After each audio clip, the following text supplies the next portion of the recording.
À titre personnel, je suis extrêmement content d'être ici et de participer à cette grande aventure du retour de l'AFD au Rwanda.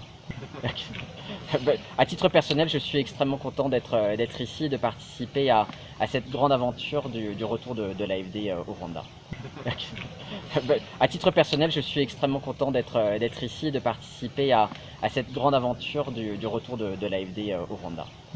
Sur cette enveloppe de 500 millions d'euros, il y en a déjà en gros 60% qui a été engagé et qui le sera d'ici à la fin de l'année. Et l'objectif étant pour 2022 puis 2023 d'engager à nouveau 100 millions d'euros sur différents secteurs. Les trois grands piliers de notre action au Rwanda, ça va être le soutien au renforcement du capital humain, notamment le soutien à tout ce qui est la jeunesse et l'éducation, avec en particulier la question de la francophonie.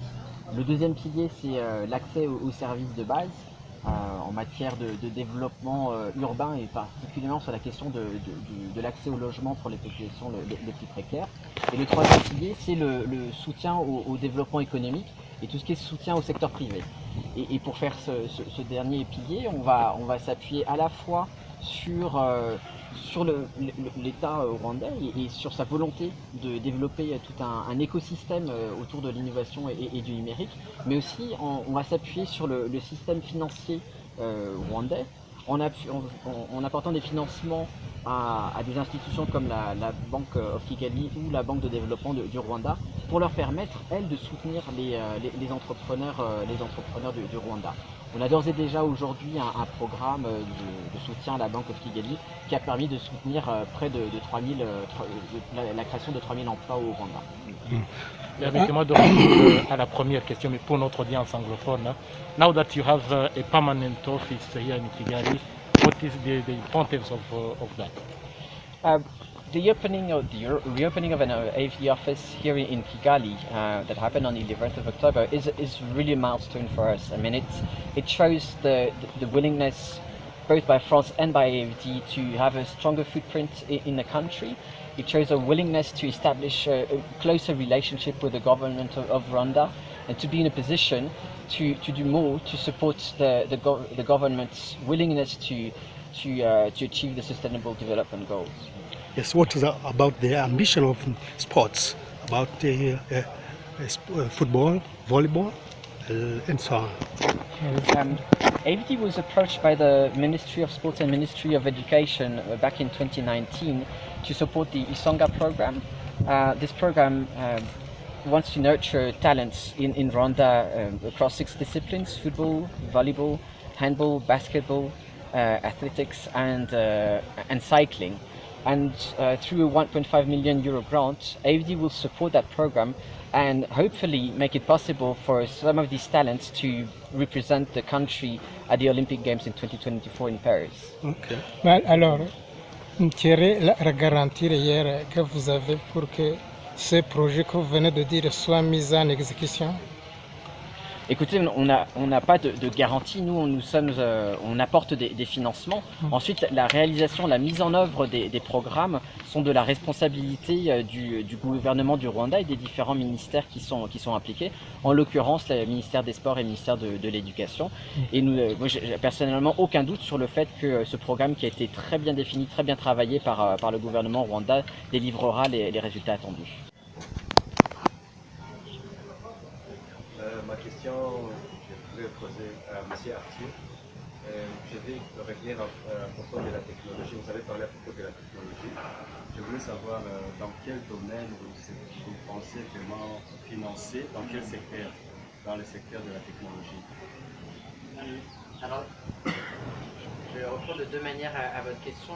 La première, c'est pour dire que dans le cadre des discussions qu'on a initiées la semaine dernière, je peux vous en dire beaucoup plus que c'est vraiment des discussions préliminaires. On doit poursuivre les discussions, mais vraiment il y a des choses intéressantes qui se font en matière d'innovation qui sont portées par le ministère de l'ICT qu'on souhaite pouvoir accompagner, mais c'est un tout petit peu tôt pour vous en parler. Ce que je voudrais vous dire qui va peut-être un peu plus répondre à votre question, c'est que ce qui me paraît intéressant au Rwanda, c'est qu'au-delà de ce qui est porté par le ministère de l'ICT, une vraie volonté de l'État du Rwanda de s'appuyer sur la technologie pour, je ne sais pas comment dire en français, mais de leapfrog, vraiment de ne pas passer par toutes les étapes de développement. Vous savez, on prend toujours l'exemple de, en France, par exemple, on a d'abord eu le téléphone fixe, puis on est passé au téléphone mobile, et puis il y a pas d'endroit, c'est par ici, où en fait on est allé directement au téléphone mobile. Et ce paradigme de ne pas suivre un chemin de développement donné, mais de se dire qu'on peut utiliser la technologie pour aller plus vite, est quelque chose qui me paraît vraiment pertinent ici. Enfin, je trouve qu'il y a et très modestement, ça fait quelques semaines que je suis ici, il y a un vrai écosystème, c'est un plan qui développe des nouveaux partenariats. Je pense que ce qui était intéressant, il y a eu deux grands moments forts. Il y a eu tout d'abord ici une rencontre au centre culturel avec les entreprises françaises qui sont établies ici, au Rwanda. Donc avec des échanges sur le retour d'expérience, qu'est-ce qui se fait déjà ici, s'il y a des comment les choses marchent tout simplement. Et le deuxième moment fort a été un business forum qui a été organisé au parking dans la matinée, où à la fois donc avec un accompagnement, une rencontre avec le RDB qui est le pendant un peu plus institutionnel de la visite, mais aussi surtout des sessions B2B avec les entreprises françaises, avec les entreprises rwandaises ici. Parce que c'est toujours beaucoup plus facile de s'établir avec un partenaire local, d'avoir déjà un pied dans l'écosystème pour s'implanter. Donc là, on va dire que c'est la première étape. Ce que je peux vous dire, c'est que ce soit le ministre ou surtout n'importe quelle entreprise qui étaient ici, elles ont été absolument ravies de leur passage ici. Elles sont sorties enchantées, motivées, avec aussi beaucoup de promesses de revenir, peut-être plus à titre bilatéral, d'envoyer leurs missionnaires ici. Nous, on accompagne les entreprises françaises, mais au travers d'autres instruments. Donc ça, c'est les instruments du Trésor, généralement, surtout pour les études de faisabilité, des accompagnements. Mais ensuite c'est aux entreprises de faire le travail. Nous, on ne peut pas désigner volontaire certaines entreprises pour s'implanter dans un pays. Non, mais par contre, ce qu'il faut retenir, c'est que c'était un grand succès, que c'est rare de mobiliser autant d'entreprises, dans une zone où nous n'avons pas énormément de contacts préétablis, ou dans une dynamique de nouveaux partenariats. Le Kenya a été une des étapes, mais on a eu presque plus d'entreprises ici au Rwanda qu'au Kenya, parce qu'il y a se greffer à différents segments. Donc ça, je pense que c'est vraiment ce qu'il faut retenir de cette visite Riester. Et puis nous, on va continuer d'avoir ces points d'étape, essayer de les mobiliser. Alors après, il faut garder en tête qu'on a un calendrier électoral qui arrive chez nous. Donc il n'y aura pas trop de visites ministérielles l'an prochain. Et ça, c'est le calendrier électoral. Je crois que j'ai répondu à la première question. Et sur la deuxième question de mesure, j'en ai parlé déjà tout dans la présentation, peut-être que ce en parler après pour ne pas faire redondant pour les personnes qui n'ont pas été bloquées par l'État.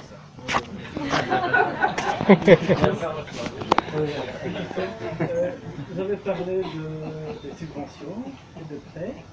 Je ne suis pas très économiste, donc je peux bien comprendre ces différences. Vous avez deux axes où vous intervenez en demande de prêts et de subventions. C'est quoi la différence? La deuxième question, peut-être pour nous éclairer, il y a plusieurs actions au Rwanda de la France, à travers l'AFD. L'AFD, c'est une organisation indépendante qui est financée par le gouvernement français, et parce qu'il y a plusieurs actions. Il y a l'ambassade de France qui finance certains projets, il y a l'AFD, et voilà. D'accord. Alors, un peu de finance, c'est simple. On parle des taxes, finance, ça devient. Il y a une thématique qui s'établit. Alors, effectivement, l'AFD, je le disais tout à l'heure, en 2020, on a mobilisé pour un peu plus de 12 milliards d'euros de financement partout dans le monde, pas au Rwanda. Au Rwanda, on a été sur à peu près 80 millions d'euros l'année dernière. Et sur ces 12 milliards d'euros, il y a une majorité qui est les 3/4 sur une activité. Sur les 10 milliards, il y a 11 milliards de prêts et 1 milliard de prêts et 1 milliard de subventions. Une subvention, c'est vraiment un don. Je vous donne de l'argent, la seule chose que vous me devez, c'est que je vous ai donné cet argent pour que vous réalisiez un certain nombre d'activités dans un certain objectif, et donc je vous accompagne sur la réalisation de ces objectifs. Mais l'argent, vous le dépensez et vous n'avez pas besoin de le rembourser. Un prêt de l'AFD, c'est comme le prêt quand vous faites un prêt vous pour acheter une voiture, une maison, vous devez rembourser votre banquier et si vous ne le remboursez pas, il faut lui expliquer pourquoi. Et alors après, l'AFD est un banquier très compréhensif, mais voilà, donc la différence, elle est vraiment sur l'entité, l'institution AFD. Donc on est, je le disais tout à l'heure, on est une institution publique, donc on est une institution financière. Donc on a un capital qui est intégralement détenu par l'État français.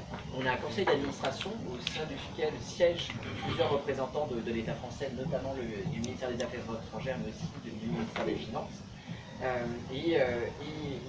Voilà, c'est ce conseil d'administration qui approuve les grandes directions, grandes stratégies de l'AFD, qui doivent être bien évidemment alignées avec la stratégie de l'État français pour tout ce qui est développement et solidarité internationale. Mais l'AFD elle-même est une institution indépendante. Moi, je ne suis pas fonctionnaire de l'État français, je suis salarié de droit privé. La manière dont l'AFD se finance, c'est qu'on est une institution financière. Le gros de notre activité, tout ce qui est fait, en fait, on s'endette sur les marchés financiers et on reprête l'argent. Les subventions, elles, par contre, proviennent du budget de l'État français. Et donc, c'est le contribuable français qui, au travers du paiement de ses impôts, de ses taxes, permet à l'AFD ensuite de mobiliser de la ressource en don en faveur de nos États partenaires. Et donc, le projet de sport scolaire dont je parlais tout à l'heure, qui est financé sur subvention ou le soutien au Rwanda politique, ça c'est vraiment de l'argent du contribuable français qui est mis à disposition de l'État français à l'AFD pour qu'on le donne au Rwanda. Oui, oui. Oui. Merci. Je m'appelle Christophe Karenzi. Je suis correspondant de la radio France Internationale en Kiswahili. Ma question est de savoir, vous avez mentionné le sport. Il y a l'équipe aussi du Songa FC, encadrée par le ministère du Sport. Il y a le ministère et la Fédération rwandaise de football. J'ai bien saisi votre contribution dans le domaine du sport en général. Alors il y a la contribution AFD, puis il y a la contribution de l'équipe France de manière plus générale. Donc la France a fait du soutien au sport au Rwanda une de ses signatures, si je peux m'exprimer ainsi, avec pas mal d'actions de coopération, notamment en matière de cyclisme, avec le soutien autour du Rwanda.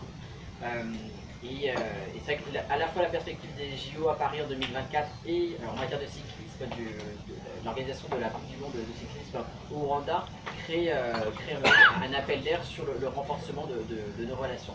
Nous, ce qu'on fait côté AFD, c'est on soutient le programme de sport scolaire et le programme Songa. Et donc on soutient 6 filières. C'est les 4 sports collectifs, football, volleyball, handball et basketball, plus 2 sports qui ne sont pas collectifs, athlétisme et cyclisme. Et l'idée, c'est vraiment on appuie la politique du gouvernement rwandais sur la détection de talents dans ces 6 disciplines, avec pour objectif que ces talents deviennent des représentants du Rwanda sur la scène internationale en matière de compétition, avec, on l'espère, des gens qui pourront briller aux Jeux Olympiques de Paris en 2024.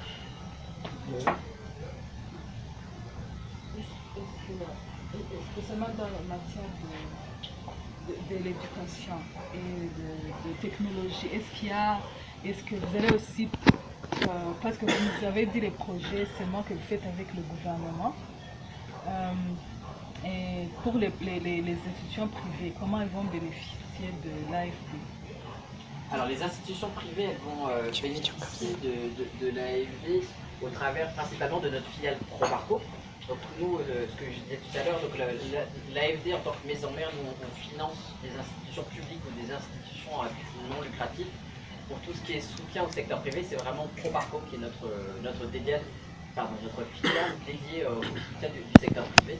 Ils sont en phase de prospection ici, notamment on a le représentant régional de Proparco qui sera au Rwanda la semaine prochaine, justement pour essayer de voir le type d'activité, le type d'acteur que Proparco pourrait soutenir, notamment en matière d'éducation. Proparco soutient des universités privées ou des réseaux d'écoles privées ailleurs sur le continent, au Kenya, en Afrique notamment. Et donc voilà, donc ça c'est vraiment principal. Le soutien au secteur privé, c'est le mandat de Proparco. Après, dans le cadre de ce que nous, à FD, on va financer au travers du programme de soutien aux Français ou à la francophonie, dans la mesure où on va soutenir le renforcement de l'ensemble du secteur. Et vous savez, il y a aussi des enseignants qui sont à cheval entre le secteur public et le secteur privé. Ces gens-là, ils vont aussi bénéficier du renforcement de capacités, des programmes de formation au travers de notre programme.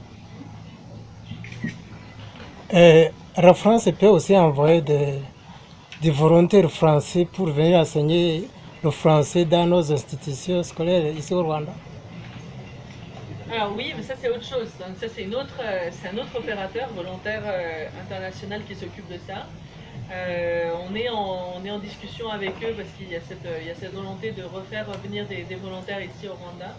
À ce stade, alors ça arrivera sûrement, mais on est encore au stade de discussion. Donc là, je ne peux pas vraiment vous donner de calendrier pour de répondre à votre question. Mais vous prévoyez le faire?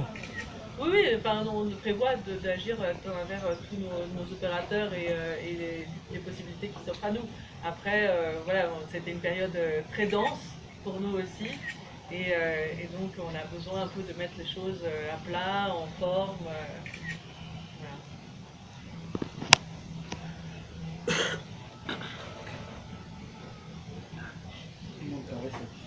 Voilà. Écoutez, s'il n'y a plus de questions, il ne me reste plus qu'à vous remercier. Et pour les retardataires, dont j'avais parlé, on diffusera j'avais préparé le document de présentation qui vous donnera un peu les éléments principaux. Et si vous n'avez pas ma carte de visite, je vous la donne et je suis à votre disposition maintenant